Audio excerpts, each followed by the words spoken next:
దేవుని నామానికి స్తోత్రాలు. ప్రభువైన యేసుక్రీస్తు నామములో ఈ కార్యక్రమం చూస్తున్న మీ అందరికీ శుభాభివందనాలు. ఈరోజు పాతాళము అనే ఒక ప్రదేశం కొరకు మనము దేవుని యొక్క పరిశుద్ధ గ్రంథములో నుంచి కొన్ని విషయాలు ధ్యానం చేసుకుందాము. మరి పాతాళము అనే దానిని హెబ్రీలో షియోల్ అని, గ్రీక్‌లో హెడాస్ అని చెప్పేసి అంటుంటారు. ఈ పాతాళం అనేది మనము ఎక్కడ ప్రారంభించబడ్డది అంటే యెషయా గ్రంథము 12వ అధ్యాయము 14వ అధ్యాయము 15వ వచనంలో మనం గమనించినట్లయితే, నీవు పాతాళమునకు నరకములో ఒక మూలకు త్రోయబడితివి అంటున్నాడు. అంటే దేవదూతలు పాపము చేసినప్పుడు, లూసిఫర్ కూడా పాపము చేసినప్పుడు దేవుడు ఓ పాతాళం అనే ఒక పెద్ద మహాగాధమును తయారు చేసి, అందులో ఒక భాగమైన నరకములో ఒక మూలకు అతన్ని త్రోసివేసినట్టు మనం చూస్తున్నాం. అంటే ఒక వేదనకరమైన ఈ ప్రదేశము ఈ పాతాళం అనేది. ఇక్కడ దేవుని యొక్క పరిశుద్ధ గ్రంథములో ఈ దేవదూతలు మరి వ్యతిరేకంగా ప్రవర్తించిన వారిని దేవుడు ఆ పాతాళమును మరి తయారు చేసి అందులోనికి వారిని త్రోసివేసినట్టు మనము చూస్తున్నాం. ఇక్కడ కీర్తన గ్రంథము 9వ అధ్యాయం 17వ వచనంలో చూసినట్లయితే, దుష్టులు దేవుని మరచు జనులందరూ పాతాళమునకు దిగిపోవుదురు.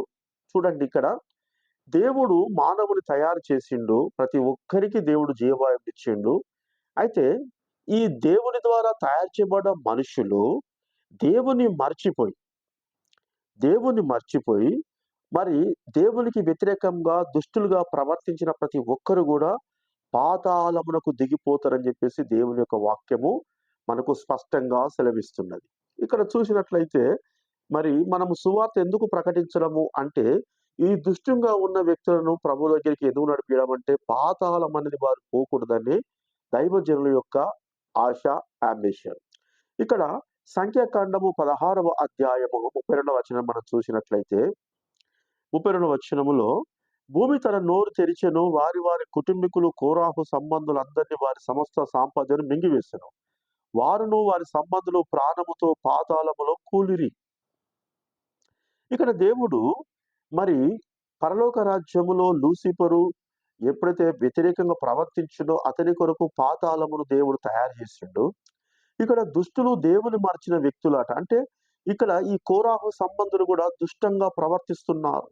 దేవుడు ఐగుప్తులో మరి మోషే ద్వారా ఎన్నో అద్భుత కార్యాలు చేసిండు. అవన్నీ మర్చిపోయారు కనుక ఈ రోజు వాళ్ళు పాతాళములో కూలిపోయారు. కనుక మరి ప్రతి ఒక్కరు దుష్టత్వం నుండి మరలుకోవాలని దేవుని యొక్క మరి వాక్యం సెలవిస్తున్నది. ఇక్కడ మనము రెండో పేతురు రాసిన పత్రిక 2వ అధ్యాయము 4వ వచనం మనం గమనించినట్లయితే, 2 పేతురు రాసిన పత్రిక 2వ అధ్యాయము 4వ వచనములో, దేవదూతలు పాపము చేసినప్పుడు దేవుడు వారిని విడిచిపెట్టక పాతాళములో, దేవదూతలు పాపం చేసినప్పుడు దేవుడు ఏం చేసినట్ట, వాళ్ళు విడిచిపెట్టక పాతాళములో పడేసిండట. అంటే దేవదూతలనే దేవుడు పాతాళంలో పడేసిండు. ఎప్పుడు అంటే వాళ్ళు దేవునికి వ్యతిరేకంగా ప్రవర్తించినప్పుడు. అంటే చూసినట్లయితే మరి దుష్టులు దేవుని మర్చిన వ్యక్తులు, అంటే దేవదూతల్ని పడేసిన దేవుడు దుష్టంగా దేవుని మర్చినట్లయితే వారి యొక్క పరిస్థితి కూడా పాతాళానికి అని దేవుని యొక్క వాక్యము స్పష్టంగా సెలవిస్తున్నది. ఇక్కడ యెషయా గ్రంథము 38వ అధ్యాయము 10వ వచనం చూసినట్లయితే, యెషయా గ్రంథము 38వ అధ్యాయము 10వ వచనం, నా దినములు మధ్యాహ్న కాలమందు నేను పాతాళ ద్వారమున పోవలసి వచ్చెను. అంటే ఇక్కడ పాతాళ ద్వారము అంటే మానవుడు చనిపోయిన వెంటనే పోయే ప్రాంతం ఏదైనా ఉన్నదంటే పాతాళమే. కనుక మరి పాతాళం అనేది ఎంత భయంకరమైనదో ఈ భక్తులు గమనించి అంత దూరం మేము పోవాల్సి వచ్చింది. హెజ్కియాకు మరణకరమైన రోగం వచ్చినప్పుడు ఈయన మారు మనసుని పొందిండు గనుక పాతాళం పోకుండా దేవుడు కాపాడు. దేవునికి స్తోత్రాలు. దేవదూతలు మరి పాపం చేసినప్పుడు దేవుడు వాళ్ళని విడిచిపెట్టక పాతాళంలో పడేసిండు. కానీ ఎప్పుడైతే ఈ యొక్క హిజ్కియా మరణకరమైన రోగం వచ్చినప్పుడు దేవునికి ప్రార్థన చేసిండో దేవుడు పాతాళం పోకుండా ఆపేసిండు. కనుక దేవుడు మరి పాతాళం అనేది మన కొరకు కాదు, పాత నుంచి తప్పియడానికి దేవుడు మన కొరకు ఈ భూమి మీదకి వచ్చినట్టు మనం దేవుని యొక్క వాక్యాన్ని చూడగలుగుతున్నాం. కీర్తనల గ్రంథము 31వ అధ్యాయము 17వ వచనంలో, కీర్తనల గ్రంథము 31వ అధ్యాయము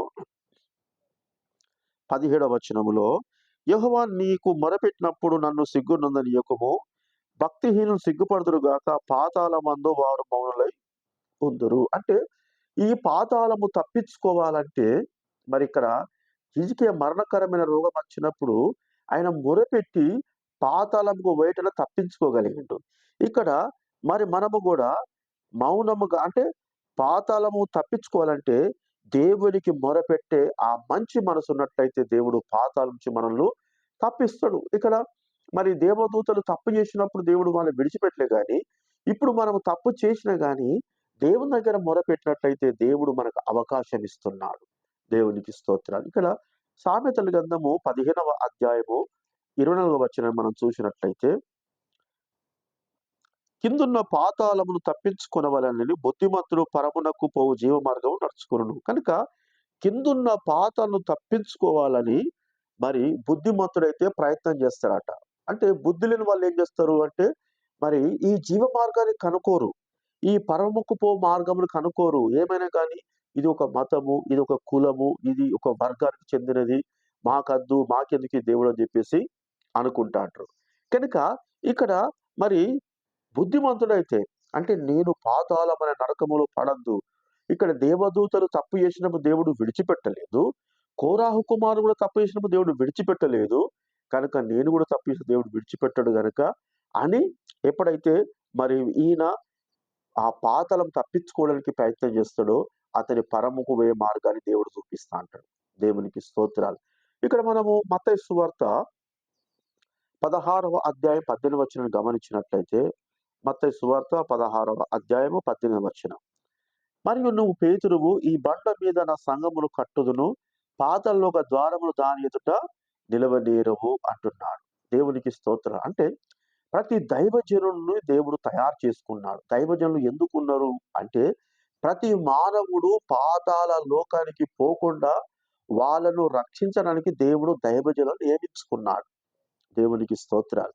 కనుక ఈ బండ మీద నా సంఘమును కట్టుదును అంటున్నాడు. అంటే ప్రతి ఒక్కరూ దేవుడు తయారు చేసిన సంఘము, చర్చి ఏదైనా ఉన్నది అనుకున్నప్పుడు ఆ సంఘానికి మనము కంటిన్యూగా వెళ్తున్నప్పుడు మనము దేవుడు పరము వెళ్ళే మార్గాన్ని మనకిస్తా అంటాడు. ఈ పాతాళ ద్వారము మనకు మాత్రం మూయవేయబడుతుంది. అంటే దేవుని సన్నిధికి వచ్చేటోళ్ళకు మాత్రమే ఆ పాతాళము ద్వారం మూయబడుతుంది గాని దేవుని సన్నిధికి రాక దుష్టులుగా ఉండి దేవుని మర్చిపోయే జనులకు మాత్రము పాతాళ ద్వారము తెరిచే ఉంటాయి. కనుక మరి దేవుడు సేవకులను ఎందుకు ఎన్నుకున్నాడంటే ఈ పాతాళ లోక ద్వారాలు మోయాలని దేవుడు ఎన్నుకున్నాడు. కనుక మనకు ఎంతో మంది సేవకులు ఉన్నారు, ఎన్నో మరి దేవుడు కట్టిన సంఘాలున్నాయి కనుక మనము పరమునకు పోయే మార్గాన్ని ఎన్నుకొని పాతాళం తప్పించుకునే అవకాశం దేవుడు మనకి ఇచ్చిండు. ఈ కొద్ది మాటలు ప్రభు మన వినికిడిలో దీవించును గాక. Amen. Praise the lord to all. Thank you.